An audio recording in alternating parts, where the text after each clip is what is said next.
Yes. But yeah, I mean, this, let us imagine. Let us take an example. Our spiritual master chastises us for something which we did not even do. Right?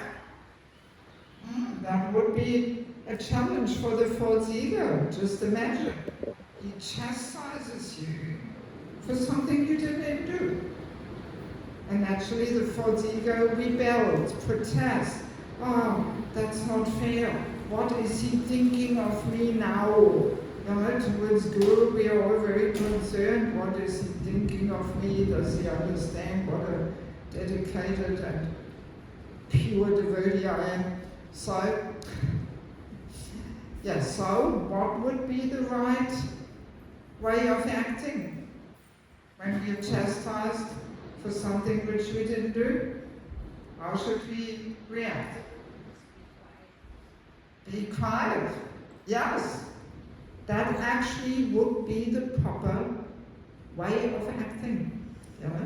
That we say to ourselves, I've been such a rascal in the past and I never got enough chastisement. So now Krishna gives me an opportunity to let go of my false ego's demands. So let me just embrace the situation to become tolerant, to let go of my false ego. That would be the right way of acting. And again, if others around us would follow the Vaishnava etiquette, then surely somebody would, step in and say, oh, by the way, Guru Maharaj or Maharaj, it actually was a little different, and actually this person didn't even do that thing, it was a little different. Surely somebody else would say this if they follow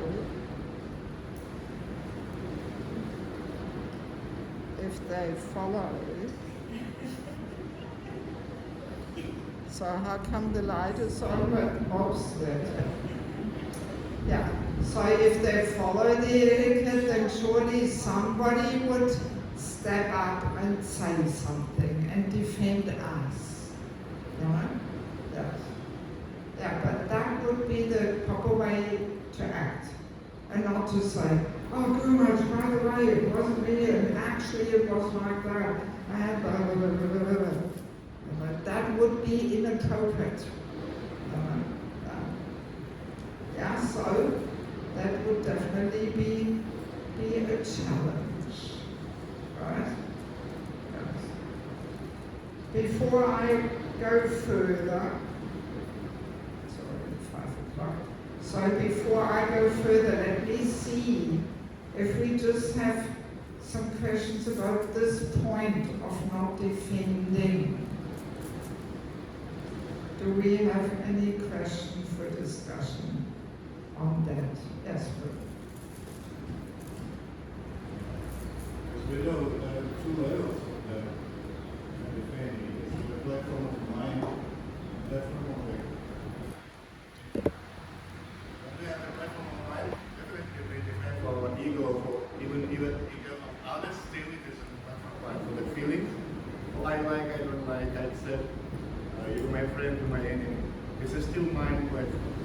But when we are on the platform of intellect, or the knowledge, when we are fighting not for our ego, we are not fighting for others' ego, we are fighting for the partner. What is my duty? What is beneficial for everybody?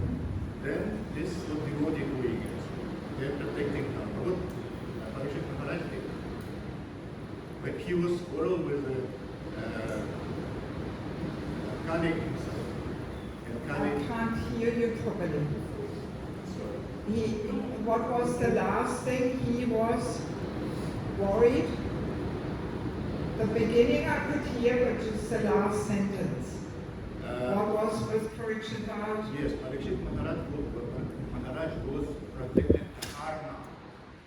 When he was fighting with the Kali, he was protecting the Guru, which Kali was actually the people. Then the Guru was in the karma. Yeah. The religion. Yeah. And if we see that actually it doesn't matter if it's for one person or it's for collective person, but if we see that somebody hypocrisy saying, I protect these people because they're trying to somebody who's not somebody giving them knowledge and keep expecting that they will do something. And that kind they don't want to do. Maybe they don't knowledge. So but we should protect somebody who are claiming that oh these people are like this and like that. So I think that the platform of the intellect should understand what is the big issue for everyone and how to solve it. Krishna will do. Well, I get the point. So as the rule of Vaishnava etiquette, as Prabhupada explains, for us personally, we tolerate any defamation, curse, negligence, whatever. But if it is,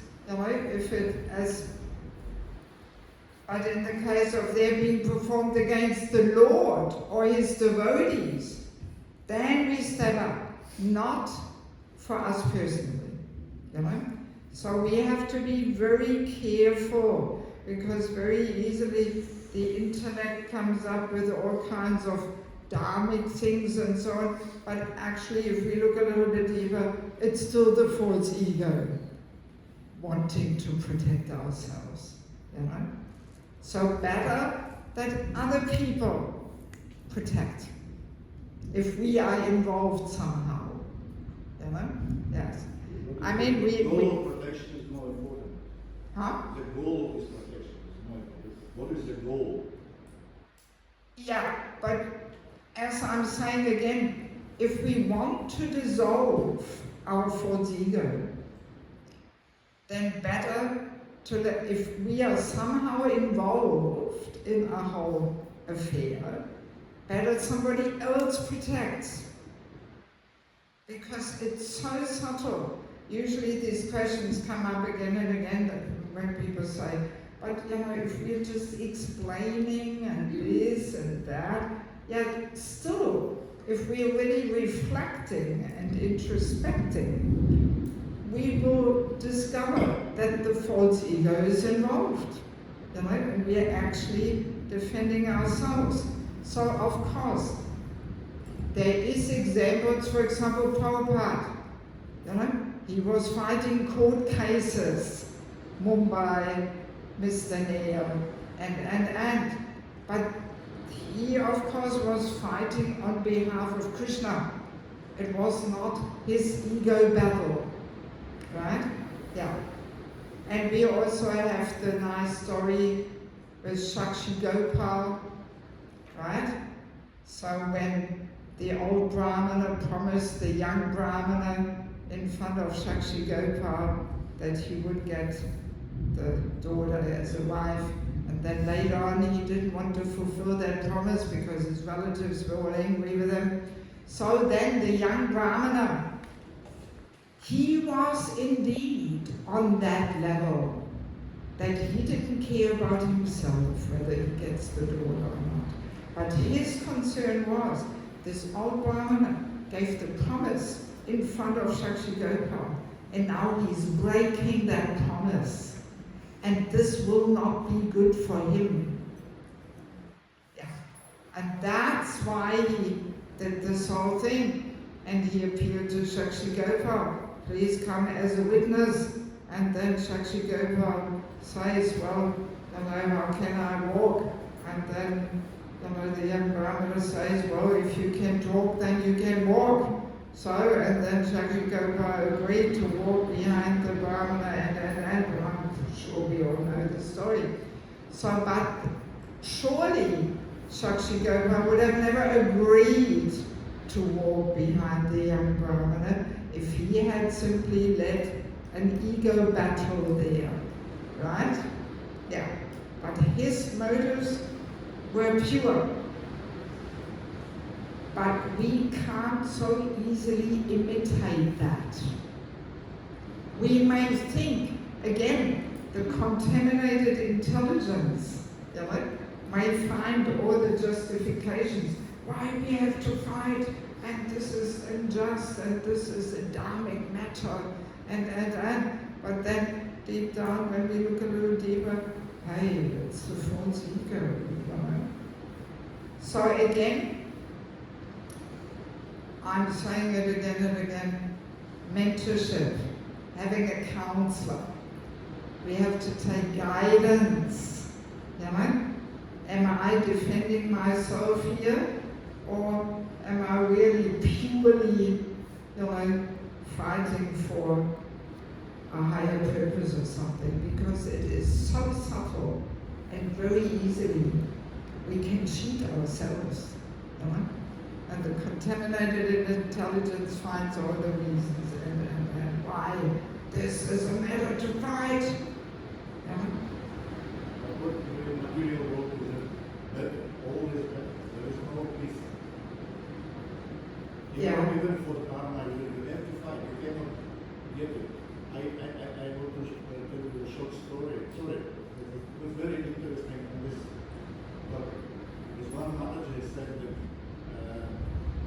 I decided once, I was in New York County, and I said I'm not to fight because I got so much pressure from the authorities.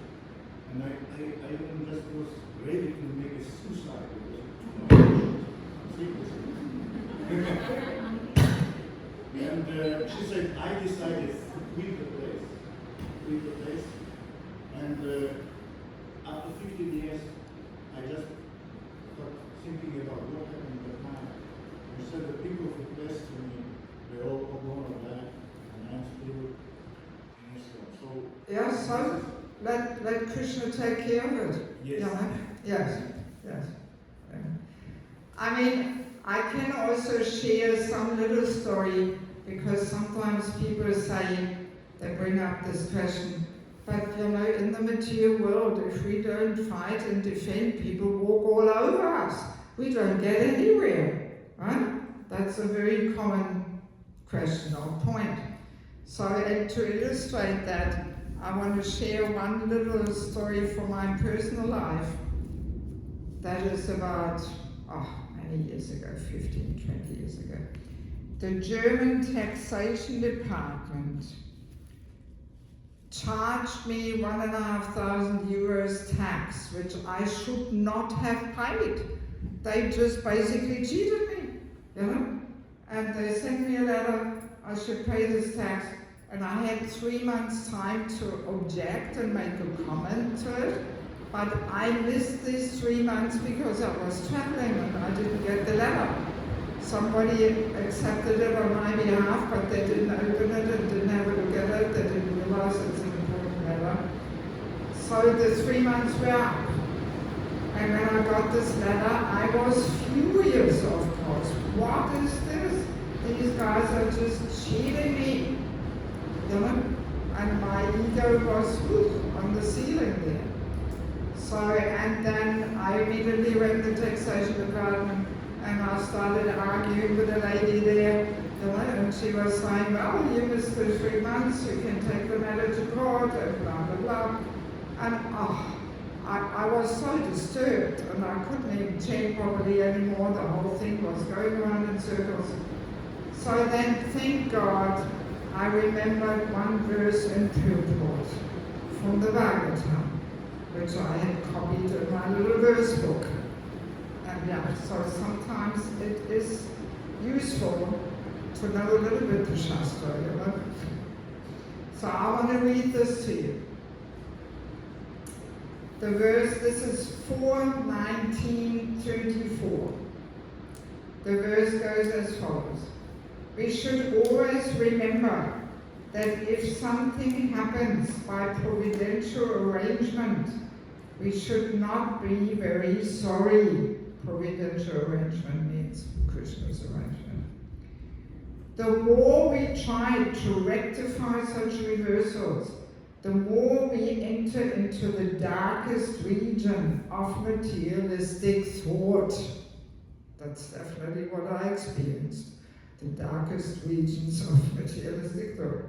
So then Prabhupada explains, sometimes the saintly or very religious person also has to meet with reversals in life.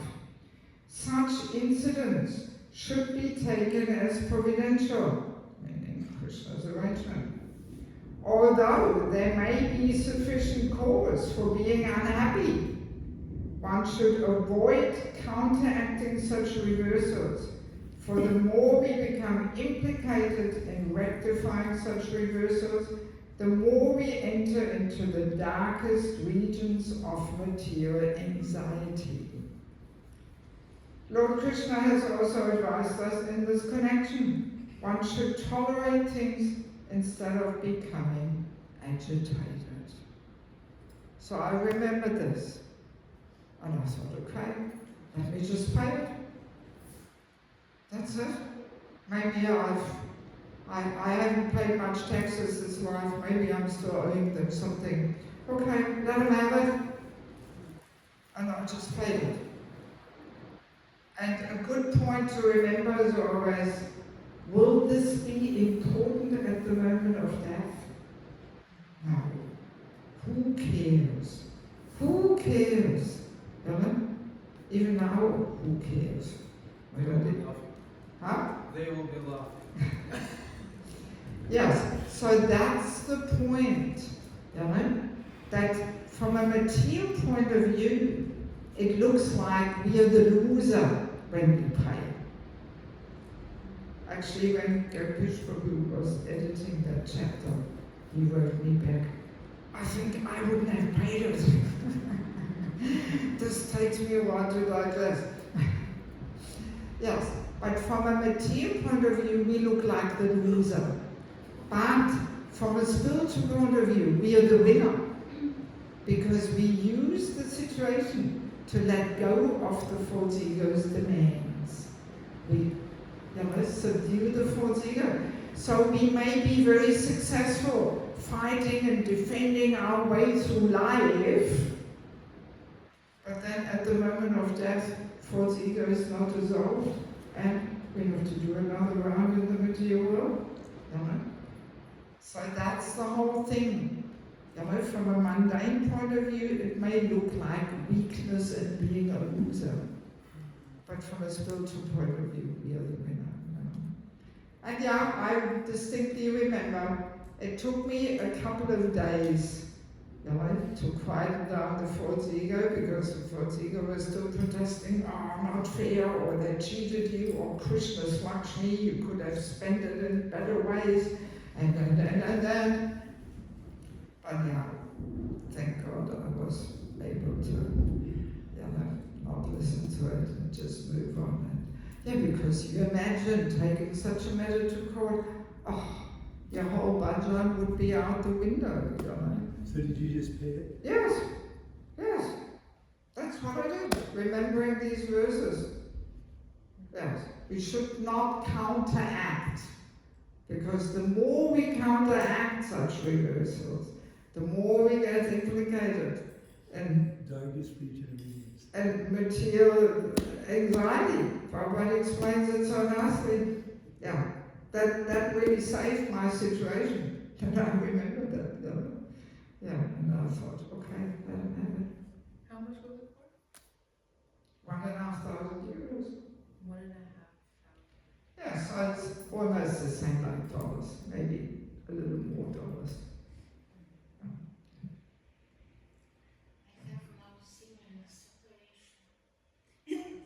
I'm not sure if we have time for all kinds of situations now.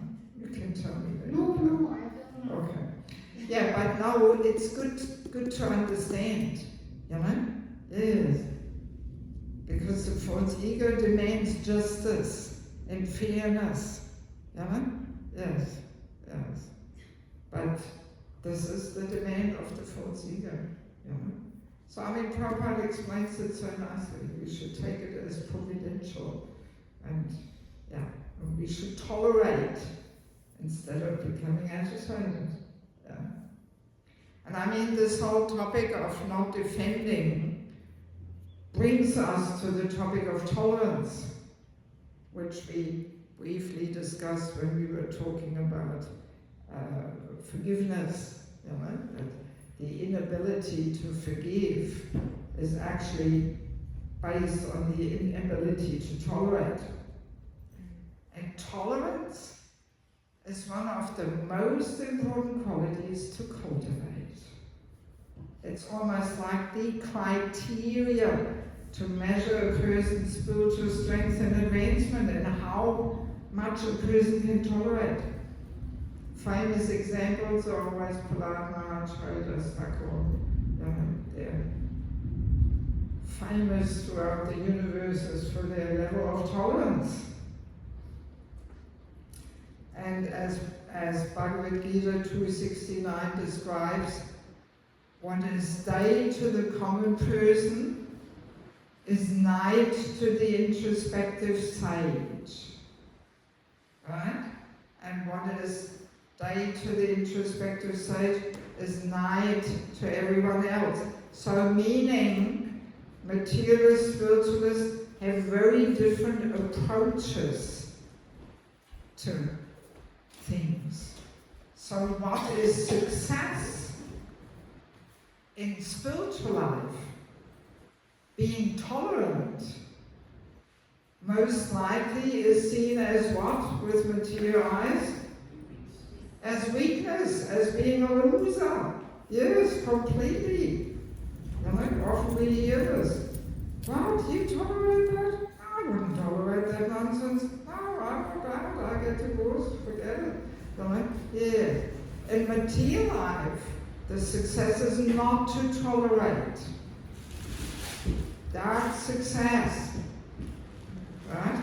But in spiritual life, that would be an obstacle on the path of bhakti. So, and tolerance, that quality of tolerance is always an excellent example, because it becomes so clear how they are like day and night. But saying this doesn't mean, and I'm mentioning this again, it does not mean that we justify abuse in the name of tolerance. Yeah, that has to be clear. But same Vaishnava etiquette should be followed. That if we find ourselves in an abusive situation, it will be difficult to defend ourselves. Now, we should reveal our heart to a counselor, to a mentor, and that person has to do something about it. That person has to step in and defend us and do something. But again, so often they don't, and that's the problem. So what do you do in that situation? Well, go somewhere else, to somebody else. Well, I mean, we do have different committees and personalities who are in charge of these things. But outside of like the structure, like if somebody from outside the structure is ISKCON has ombuds. Yeah, I mean, in ISKCON we have all kinds of, structures and committees and personalities in charge of all different things. But outside of ISKCON? Outside of ISKCON, there's also structures, no? I'd say so. I mean, if worse comes to worse, there's the police. Yeah. But, Yeah. yeah. But anyway, I can only give you the principles. I'm not the one who gives the solutions for all kinds of crazy situations or something. But just to understand the principle, that even in abusive situations, this rule of Vaishnava etiquette is the way how to deal with it. Yeah. Okay. So now, Prabhu, what would you like to ask? I'm reminded of the story of Narmuni and the cobra, who had become a devotee. And he complained to Nardamuni when Nardamuni came back after his devotional life had begun, and because he had become nonviolent. And the children in the village realized he was like that, and so they used to throw stones and sticks at him and things, and he asked Narada Muni about that. He said, well, you know, show your hood as if you were going to strike, but then don't bite. So what if you have anything to share? Any words? Yeah.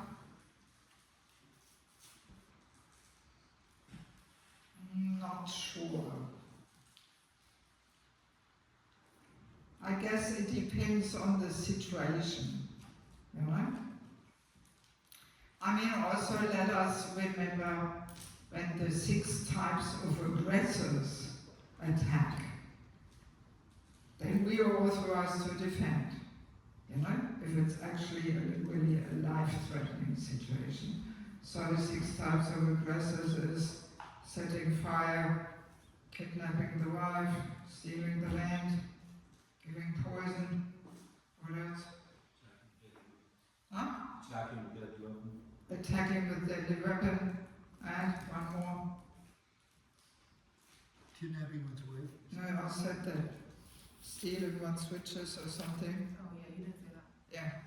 So, you know, if any of these 6 aggressors attack, then we are allowed to defend. But I dare say this doesn't happen every day, right? That somebody kidnaps the wife or sets fire or whatever. Yeah, so there may be exceptions there, you know.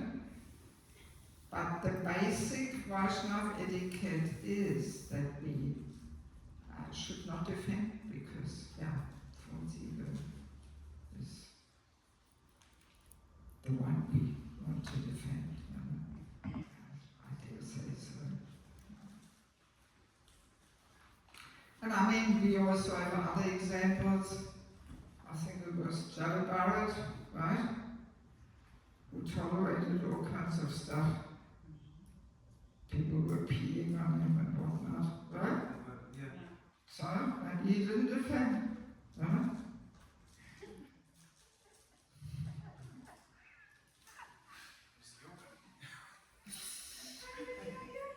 And I mean, yeah, not to speak of Frida Stark or Polar, you know. They are pure devotees. Huh? They are pure devotees. Completely self. They are pure devotees. Who are? Jed Barrett. He was completely self-realized. Yeah, there are pure devotees, yeah. Yeah, of course, it's a very high level. But it's good to, you know, I mean, we're just talking about verbal defense here, answering back, you know. So, actually to learn to control that does not require such a high level. It's just a basic Vaishnava etiquette, you know? And especially towards a senior person, a superior, it is so inappropriate to defend, you know? So inappropriate.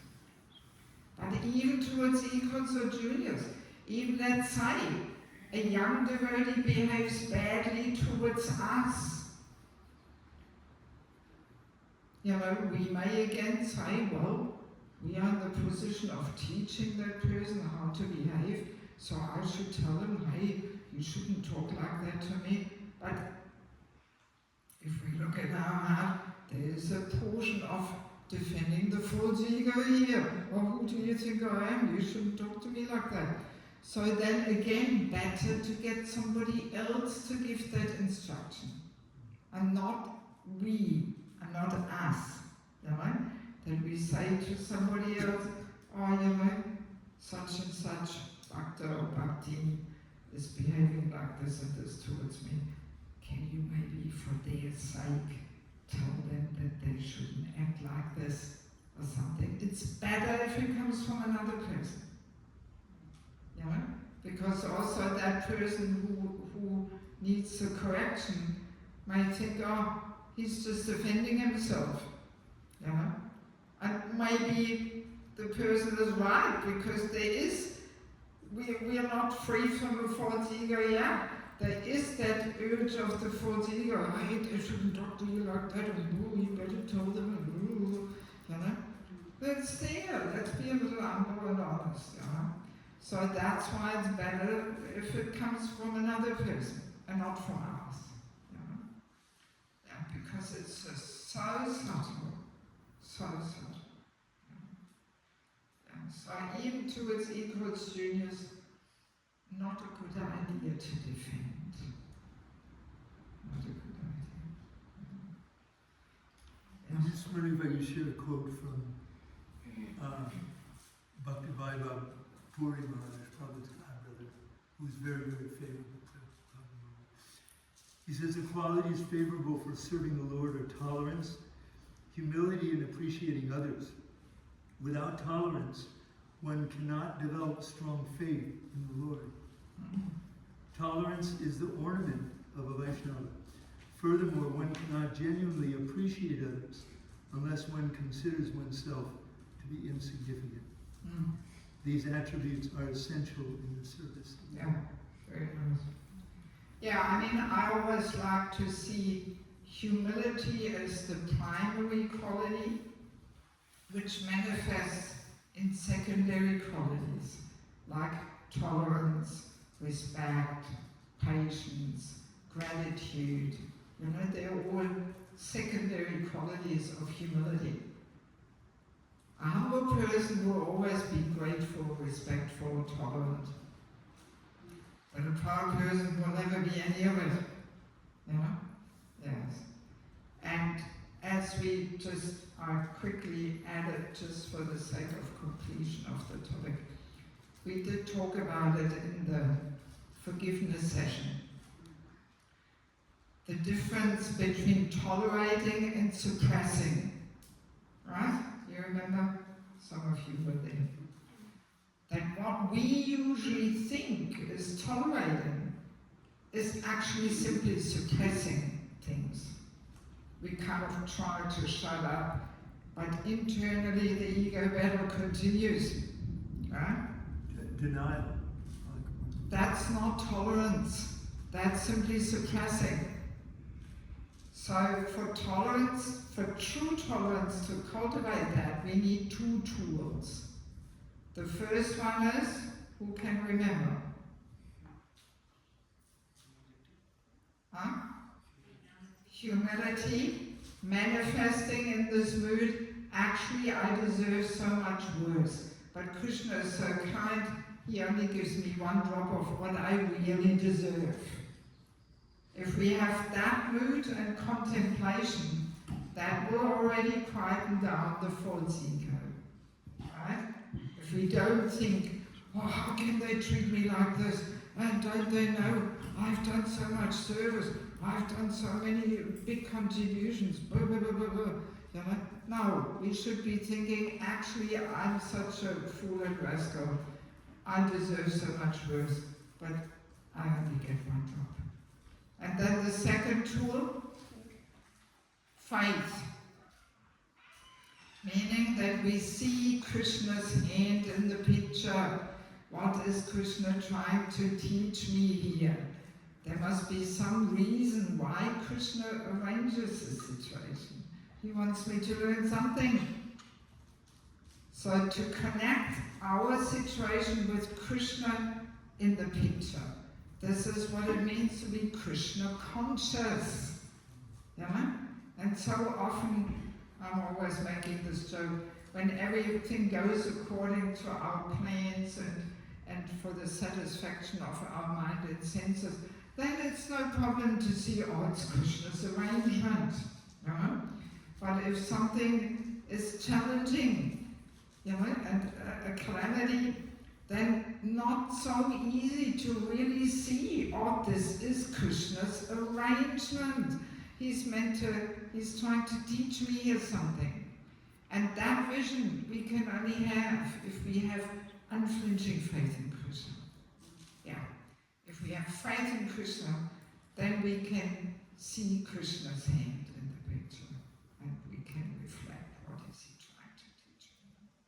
So these two tools, humility and faith in Krishna, if we apply that That's what it means, you know, to actually cultivate tolerance, not just suppressing. Suppressing is never offering a solution, because the whole ego battle is boiling up internally, and then sooner or later we explode and we get all angry, or we get all sick and full of negativity and suicide or whatever, you know. So that's never the solution, but we have to do this internal work. And once again, to do this internal work, we need a counselor, a mentor. We need this well-wishing friend who is more experienced, who has no other interests except my spiritual growth and development. And we need that help, you know, to see. Because, yeah, in our neophyte stage, false ego is blocking our ears and intelligence, and we can't hear, we can't understand. Togo, you had the hand up? Well, I was going to say, in the experience I had enjoying the movement, I was really impressed with some of the consciousness of some devotees. They were mostly about my disciples at the time. And I recalled many of them actually very saintly. And I could see when things came up like that, and they were offended or something, a lot of them didn't flinch. It didn't bother them, you know. And it seemed genuinely to just let it go. It's okay. It's Krishna, you know. Not that love, you know. But at the time, I was perhaps helped a little bit to see that it's possible actually to do. Yes, yeah, we do have examples of that behavior, you know. Yes. And again, you know, externally we may be looking like the loser by not fighting back, by tolerating, you know, but from a spiritual point, we're the winner. You know. Yes. All right, well, we didn't have much time to talk about the whole massaging the false ego and boosting and all these kind of things. But yeah, I mean, it is 5:30, so I think it would be a bit too much probably to start another whole topic. So all I can say is, if you haven't got the book yet, please get the book. There's so much more in the book than what we discussed. And there's this whole chapter on chanting the holy name, how we're meant to chant and japa and kirtan. There's a whole section on kirtan in it, because kirtan can be the opportunity to feed and boost the false ego and show off, you know? Yes. And then actually it spoils the whole kirtan experience. You know? Yes. All right, well, maybe we'll leave it at that. So tomorrow morning, early in the morning, I'm leaving. So I want to take that opportunity to thank you all for your eagerness to associate. And it's been a great week for me to be here and try to share some thoughts and insights and realizations. And yes, I wish you all the very best. And if any of you maybe want to come to Mayapur over Christmas, Holy Name Retreat in MECO-Media, very nice experience. This year it's 24th to 28th of December. So I believe it must be pretty cold and dark here. So maybe it's a good time to escape and come to Mayapur. And I arrange everything. All you have to do is register on my website, theholynameretreat.net, or if you Google Devaki and Echo Chakra, I'm sure you will find it. So you have to register there, be in time in Mayapur. And I even offer the whole experience on donation basis. The actual expense is about 3,500 rupees, which is peanuts. It's $50. That includes the transport by bus. Bus is quite expensive actually. And 4 nights in the guest house in Echo Chakra, nice prashadam. I've been doing it every year for 15 years. So it's a very wonderful experience. Who of you has been to Echo Chakra? Just see, one person.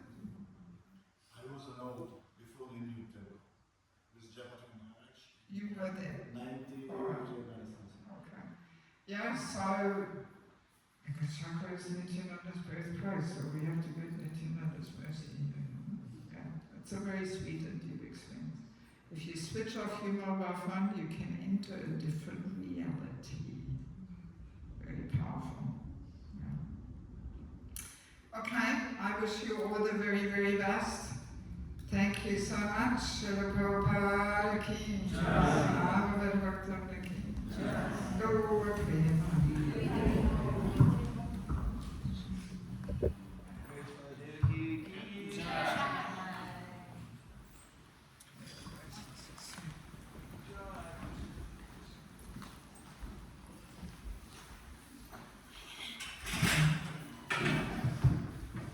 Also for those who speak Russian, I do have the 4 Sieger book also available in